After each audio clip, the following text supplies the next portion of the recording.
老婆會好啲咯。而且另外一樣嘢就其實你哋係佢話，已經各確定分開嘅啦咩？佢依家你好啊，呢個叫做細語無聲嘅聽眾。俾佢老婆係要挾我。啊，呢個細語無聲嘅聽眾你好啊，其實我覺得你呢樣嘢姐姐係你阿清風姐嚟㗎係嘛？係啊係啊，我對呢個議題都好有興趣喎。點解啊？你都係中意啊？我唔係中意，而係我覺得同妻咧，其實真係好鬼陰公嘅。係因為有係好朋友陰公係啊！我前幾日先有個姐姐仔問過我呢個問題啫，夜晚11點發俾我嘅，我唔知佢喺邊度啫，佢唔連上嚟啊，佢上50幾歲啦。哥哥查實你啊，真係好自私嘅，你一直都係自私到不得了。首先你同你嗰個初戀男友咧分手咗之後，你去揾個老婆，你係用嚟掩飾你係同志呢一樣嘢，所以佢係你嘅門面。然後到而家佢生咗個 BB，然後佢頂唔住出咗去，你又要人哋淨身出戶，又唔俾個 BB 人哋啊！咁樣你嘅行為首先係一個自私。而家你要攞翻個 BB，你唔係為個 BB 好，你只係要嚟剛才你講得好明確嘅一樣嘢啦，就係你係要個 BB 嚟做掩飾，唔俾人哋知道你係呢樣嘢。你講得好清晰，我聽到。所以你一直以嚟到而家45歲，你都係自私咁為咗自己而去我俾佢傷害人哋45年。佢嘅喎。或者咁唔係，樣，我覺得即係話啲大道理。我想問下你有冇兄弟姊妹㗎？阿力明有，你有冇細佬㗎？有冇哥哥㗎？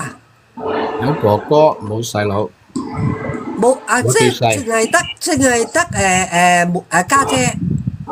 家姐大佬都有。哦，咁你有大佬，其實你大佬你嗰度好嘈啊！呢個阿即係清風姐，傳宗接代好嘈啊嘅，等先啊！已經可以做到呢件事啦。所以我覺得我同意阿豆。點解咧？就係因為其實佢個細路仔跟住你咧，係唔會有好嘅。哦，呢個我女兒是老豆勸人哋分開啊，係咪啊？我女兒是老豆。唔係，佢係分開咗㗎。講個細路教育問題。我係覺得個細路仔，即係話企喺我個立場，我覺得如果一個細路仔，而且仲要係男仔，如果跟住佢個老豆，我分開覺得咗嘅咩？離咗嘅咩？冇離吧？仲未分開，仲未準備分開。咁唔係，即係而家討論緊呢樣嘢。第一個即係會其實你分開，係咪會分開定係點樣啊？佢依家要人哋淨身出戶，未嚟啊，未嚟啊！咁佢唔知道你同噶嘛？佢唔知道你係哥哥嚟噶嘛？中意哥哥噶嘛？如果你呢啲咁嘅情況嘅話咧，其實我都即係話企喺我立場，我係真係建議你分開咯，即係話對呢個女嘅真係好唔公平。而且我覺得主要考慮一樣嘢就係個細路仔個撫養嘅問題。我覺得如果啲咁嘅情況嘅話，可能真係跟你老婆會好啲咯。其實，主要係我嗰個，我同意3毫米嘅講法。主要係我嗰個前度嗰條仔咧，就威脅我啦。我都話我其實我真係唔想知道你前度嗰條仔嘅問題，因為我考慮嘅話，只會係啲你會影響下一代㗎。如果你咁樣嘅取向跟住緊你生活，你明唔明啊？佢遲早都知㗎。你其實佢主要係考慮到一樣嘢，就係一直想掩飾佢呢個身份啊。佢會知道佢老豆係乜嘢㗎？你明唔明啊？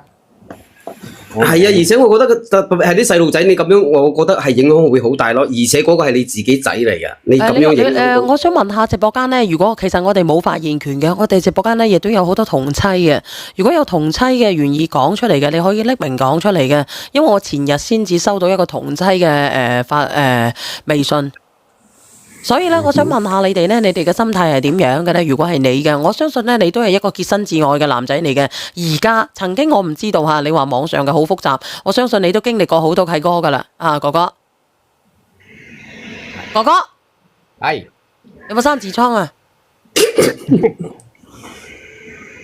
你講暫時仲嗱，咁所以咧，我就係話你亦都經歷過好多哥哥噶啦，你自己經歷過，咁你話你又唔，你話你好乾淨嘅就假噶啦，大家都邋遢嘅，因為你又冇忠於你嘅太太啦，亦都冇忠於你自己嘅戀人，你又換咗好多個嘅，係咯係咯。係唔係？唔係，其實都要睇下佢係男方定女方咯。咁通常佢哋呢種朋友咧，佢哋都會做足安全措施嘅，正常之下。好難講嘅呢個，有幾多個原意啊？係咪先啊？好啦，好難講嘅姐姐，因為你睇翻依家啲大咁你有冇啊？你有冇做啲咩措施啊？你自己去入去嘅時候係咪先啊？呢個先經理好。Hello，有冇做？使唔使問人哋？好似好學生咁樣嘅嗰啲閪佬真係唔係好人嚟嘅。有冇做安全措施係好重要㗎？有㗎，肯定有啦。等我講兩句先。我就係知道一定有嘅。阿勇哥佢都係嘅嗱，我哋傾傾啊，同阿勇哥你好啊。冇，我唔係，我接觸過好多呢啲人，但係咧，我啱先有好多話佢即係話撫養問題咧，我覺得咧有好多呢啲人咧，即係我接觸嗰啲人咧。佢哋其他嘅三觀都好正嘅，除咗取向方面係有少少呢方面嘅問題，即係唔係話少少啦，即係話有呢方面嘅問題之外，其他嗰啲啲三觀都好正嘅。三觀好正，但係咧，呢個哥哥佢出咗軌啊！佢係唔正嘅，佢三觀係唔正嘅，你明唔明？阿勇哥，其實我嘅睇法唔係咁樣，我唔係話佢三觀正唔正嘅問題，我係覺得佢如果有呢啲咁嘅，依家重點唔係喺佢身上，係喺佢個仔身上。如果有呢啲咁嘅情況嘅話咧，我覺得到時如果個仔係知道呢樣嘢，其實你覺得對一個細路仔個影響大唔大咧？對嗰個細路仔咧，因為而家嘅世俗嚟講，肯定會有影響。但係啱先阿小袁所講嘅，就係佢出軌咧，同我哋嘅理解上嘅出軌咧，佢係唔一樣嘅。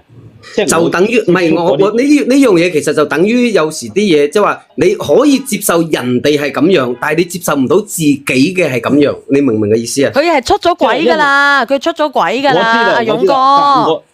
阿勇哥一直有聽㗎。唔想俾人知道我係咁樣，我就驚我個仔會以後會受到傷害咯。唔會嘅，只要你正確咁樣教導佢，建議佢就唔會㗎啦。個細路仔如果跟你咧，就有機會俾個細路仔發覺之餘，去影響佢嘅心理狀態。呢個又唔一定會有機會知道，但係咧而家你爭吵咧，同屋企人吵，即係爭吵咧。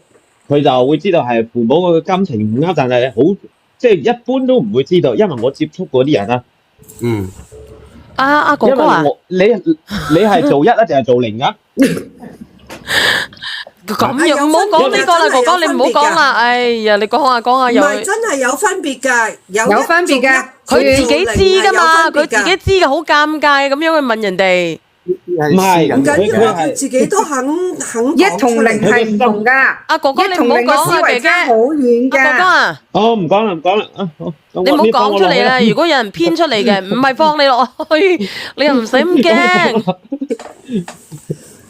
所以我就係話，如果你假若係做女性，偏女性，係做女性嘅話咧。我自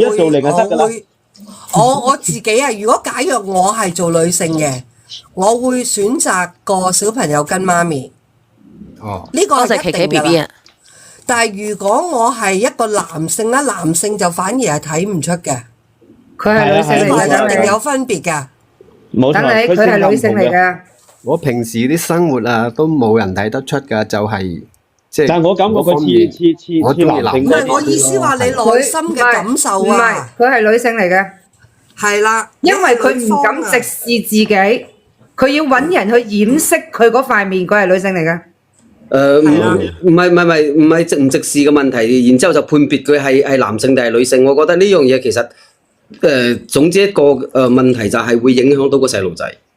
嗱，哥哥，我上嚟，我係想問你一樣嘢，你選擇完成你父母嘅嗰個任務去娶個老婆 ，OK？你生咗個仔出嚟，咁你認為你想你個仔係一個正常嘅三觀家庭成長，令到佢係娶老婆㗎？多謝開心。定係好似你咁樣啊？你自己嘅想法，我想問下。又唔想我個仔叫第日叫其他人做爸爸咯，所以就好無奈。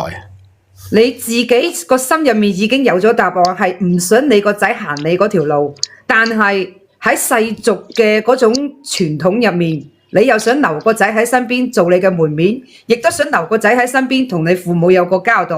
唔係啊，仙境，佢唔係話想個仔，想唔想你個仔行佢嗰條？唔係，佢咪想個仔行佢嗰條舊路啊！佢係唔想個。你俾我講埋先，豆。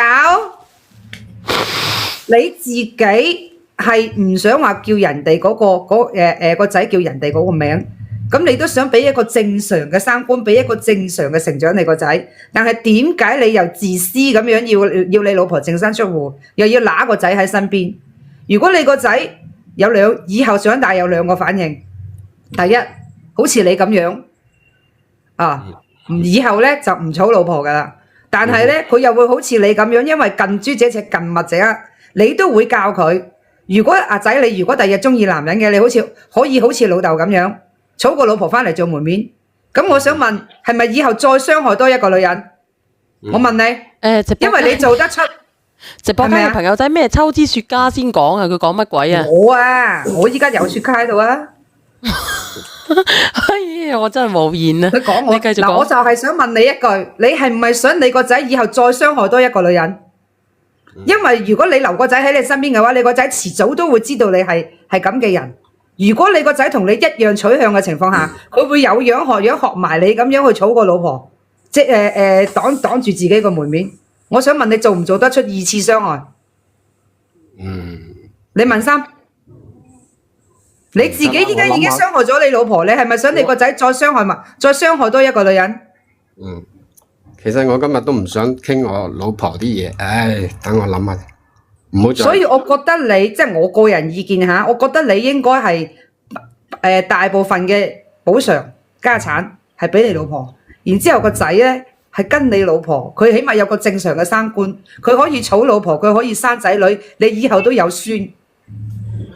起碼俾個正常嘅生活佢，唔係以後再害多一個女人。我今日睇住直播間嗰啲評論咧，我有啲無言啊！有個個多謝你哋嗰啲理解同埋仲有一樣嘢，哥哥，其實哥哥，其實我覺得有一樣嘢就係好重要嘅，就係考慮到細路仔嗰啲情況嘅話咧，其實講句難聽嘅，個細路仔跟邊個都係你嘅啫，啱唔啱？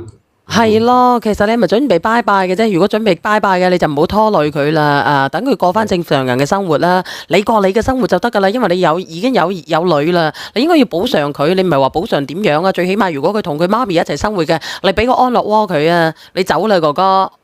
往住你幸福嘅情況出發啦，去你個上司嗰度咧。好多謝晒。你嘅私人生活你點樣都得，但係你一定要考慮個仔。係咯，去你個上司嗰度啊，好唔好？OK，多謝晒。O 唔 OK 啊？好啦，OK，落去啦。其實咧好文明嘅，我第一次咧遇到咁文明嘅今日嘅一次咁樣嘅連麥啦，好多時都喺爭爭吵吵之中度過，但係咧呢個哥哥咧好好文明啦，我哋直播間嘅朋友仔咧亦都好文明嘅，先景落咗去。唔係，即係我希望佢係真係諗得通呢件事咯。其實我覺得性取向並不是一種羞恥，即係大家唔好要大人。而係佢嘅行為會令到人哋好痛苦。你中意男仔嘅你就揾個男仔，係咪？仲有先景咧已經落咗去收翻支雪茄噶啦，所以咧我哋就放我放你落去先啦。點講都好啦，我哋連下一個啊。點講都好啦，我都真係多謝你聯我上嚟，證明我唔係佢咯。因為我哋直播間嗰啲人啊，佢個上司係個男人嚟嘅，咁我哋直播間嗰啲人咧，我見佢哋評論咧笑到你死啊，係咪先啊？好心你一時先景，你抽翻支雪茄先啦，咁樣你點啊？係咯，哥哥嗱，你要端正自己嘅三觀啦，係咪？取向咧唔係話點樣，但係最緊要你嘅三觀係正嘅，知唔知啊，哥哥？好。嗱，我放翻你落去啊！阿九哥都走埋啦嚇，我哋都落去啦。嚟送首歌俾你，《愛嘅故事》上集。有請下一個有故事嘅追夢人嚇。今日真係好乜嘢啊！直播間嘅朋友仔，大家都知道啊，小圓姐姐咧就去咗東北嘅。咁我而家咧就喺我而家喺東北嘅長白山腳下。咁如果你哋等下咧要啲喺龍湖嗰度攞到嘅嗰啲乾人參嘅話咧，你唔好走開喎。仲有咧，佢有鹿茸啦，乜嘢啦，我哋都會喺呢度嘅。所以你哋唔好走開啊！因為咧我聽日我就走噶啦。我想徵詢下直播間嘅朋友仔嘅意見啊！嗰個阿姨好熱情嘅，佢叫我食埋後日嘅殺豬菜先走，咁我食唔食啊？想啊，呢個感恩想啊！你話俾我知，究竟食唔食啊？我冇冬泳啊，冬乜鬼啫？你度結晒冰，冬乜鬼泳啫？我唔知道點解你哋個個人都問我會唔會冬泳，好搞笑喎！食啊！我睇情況啦，殺豬菜一隻豬嚟嘅啫喎，唔夠膽啊！乜嘢叫殺豬菜啊？呢度農村咧，佢咁樣嘅，唔好食噶。阿 Sam 哥到底好唔好食噶？你話俾我知，因為咧呢度有隻豬好大隻嘅，有400-500斤啊，300-400斤啊。咁呢度咧呢度係村嚟嘅，喺一條村嚟嘅，一條好古老嘅村落啦。然之後係山邊嘅。我幾時去冬泳啊？真係講笑啊！個天華個閪佬。冇啊！殺豬菜係佢哋一整隻豬煮一台菜，大家一齊翻嚟食。係啊，嗰個阿姨真係好好噶。我冇着啊，我着咗皮鞋去噶，感受一下當地嘅風情嘅。其實我一般般嘅啫，我都唔夠膽食好多啊。哎呀，個個都喺度就講下仙境喎。我哋準備分享故事噶啦，有冇人連麥先呢？有人連麥嘅，連上嚟啊，分享下你嘅故事啊吓。有人連麥啊！喂，你好啊，我唔食雪茄噶，唔好意思啊。哦，你好啊，女仔嚟嘅，點樣咧？你想評論人哋嘅就唔評論啦，講自己嘅故事還可以嘅。點樣分享下你嘅故事啊？小圓姐姐啊，我呢有個事情呢係我姑仔嘅，而且呢同時想叫你同我，希望你同我勸一下我老公。係咩事？我呢段時間呢為咗呢件事情心情好差㗎，一直都瞓唔好，係咁嘅。我同我老公結婚咗18年㗎啦，我20歲就同佢結婚，我個為人呢，佢係好清楚嘅。我咁多年為咗佢屋企生兒育女，做生做死，仲出主意同佢發家致富。而家佢反過，而家佢反過嚟怪我喎。怪你啲乜嘢？家婆呢唔單止